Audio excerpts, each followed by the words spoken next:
ओम शांति। आज मैं बाबा से जब अमृत वेला रूह ध्यान करने गई तो मन बहुत खराब था।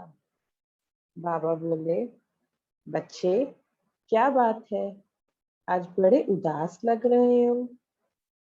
मैंने कहा, बाबा ऐसे सतयुग।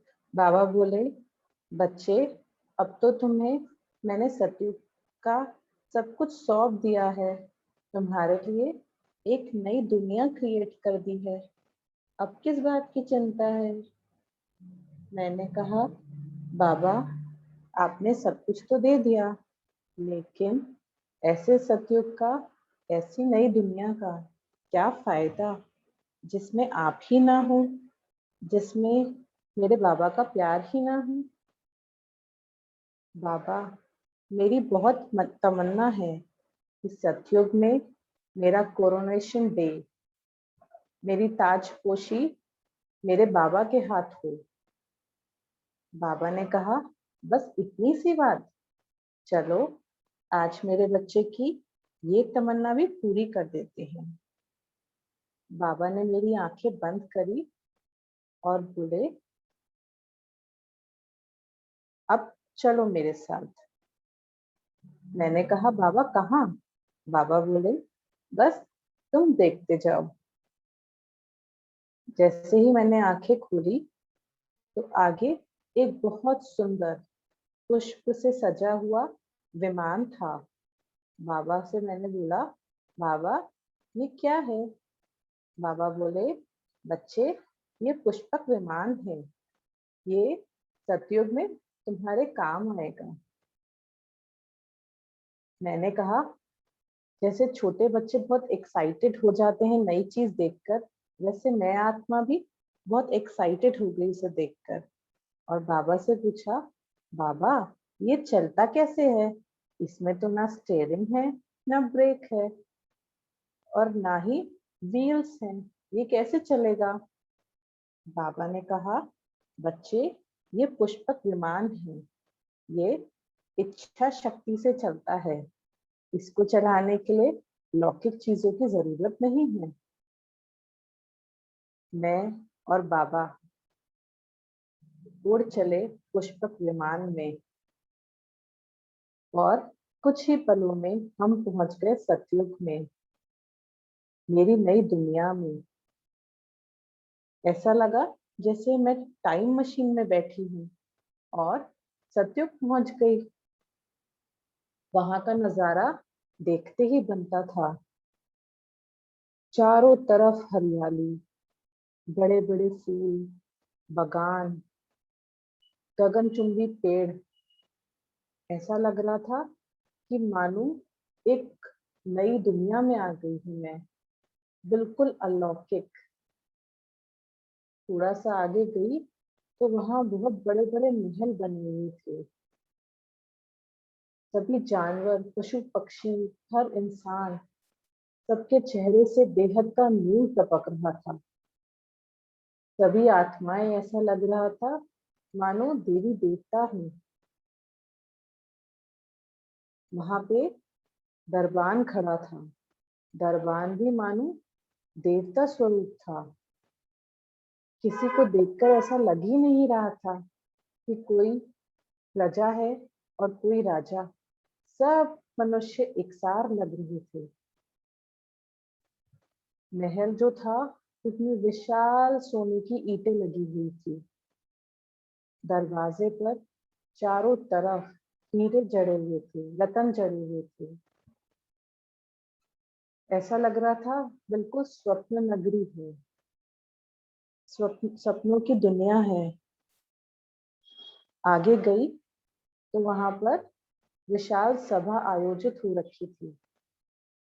सभी एडवांस पार्टी के दादियां, भाई, बहनें, सभी वहां मौजूद थे।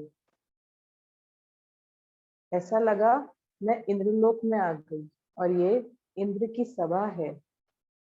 बाबा मेरा हाथ पकड़ के मुझे सिंहासन तक ले गए और मेरा तिलक किया।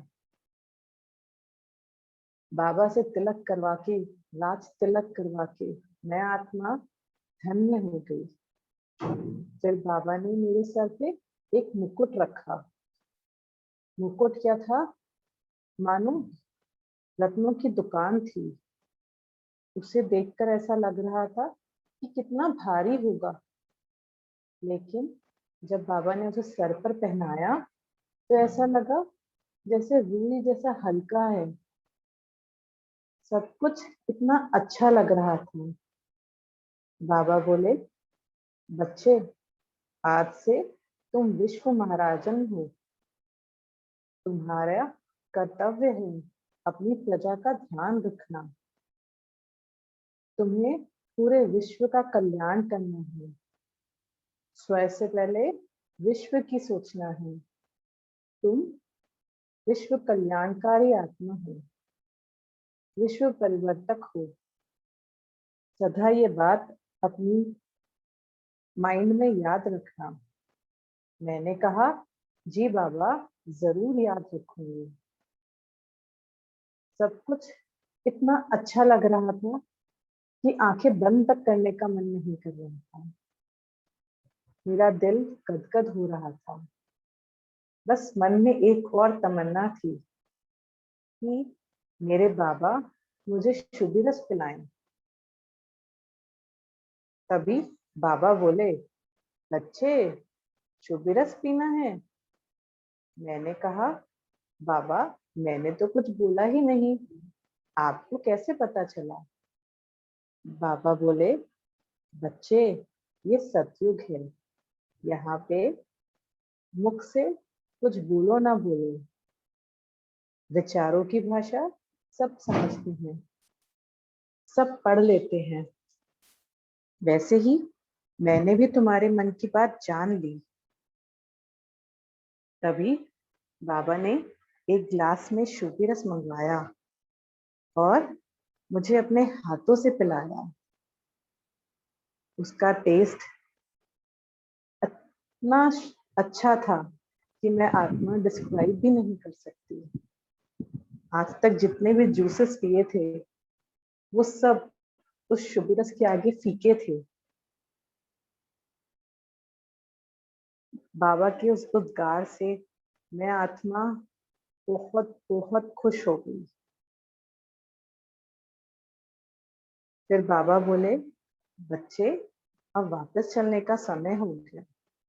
मैंने कहा, बाबा, ऐसी सभा से कौन जाना चाहेगा? और बाबा बोले, बच्चे, जाना तो पड़ेगा।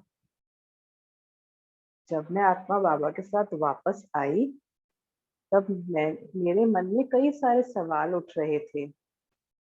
माना वो दुनिया बहुत सुंदर है, अलौकिक है, पर मेरे बाबा के बिना वो दुनिया तो अधूरी सी लगेगी। क्या फायदा ऐसी सृष्टि का जिसमें मेरे पिता ही ना हो?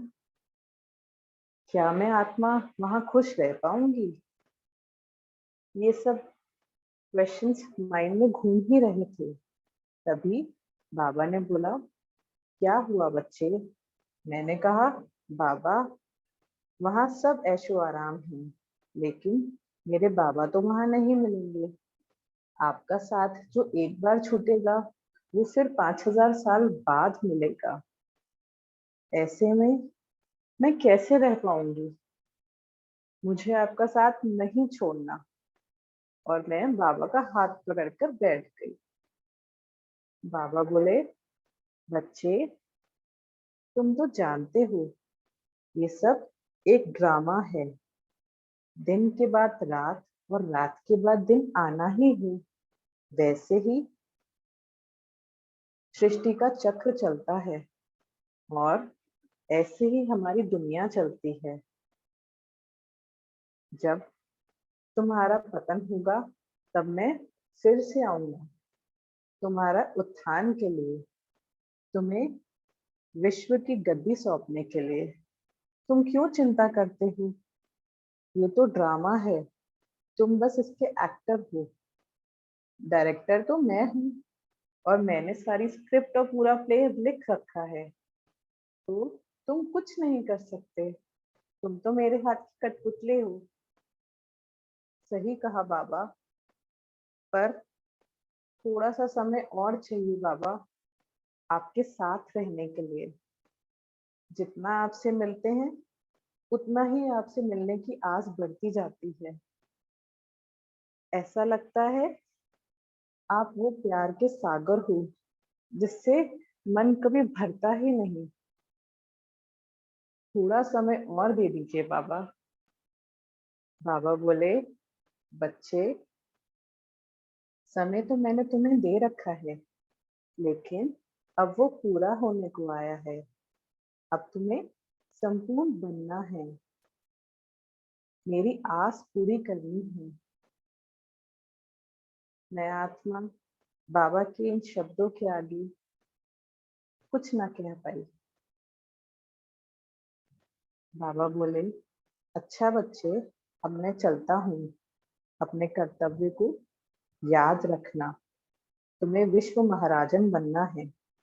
आज से ही कमर कसकर उसके लिए तैयारी शुरू कर दो। ब्रह्मा के बाद तुम्हें ही बैठना है उनकी गद्दी पर, उनकी गद्दी को संभालना है। मैंने कहा, जी बाबा, मैं आपकी आस जरूर पूरी करूंगी। ओम शांति।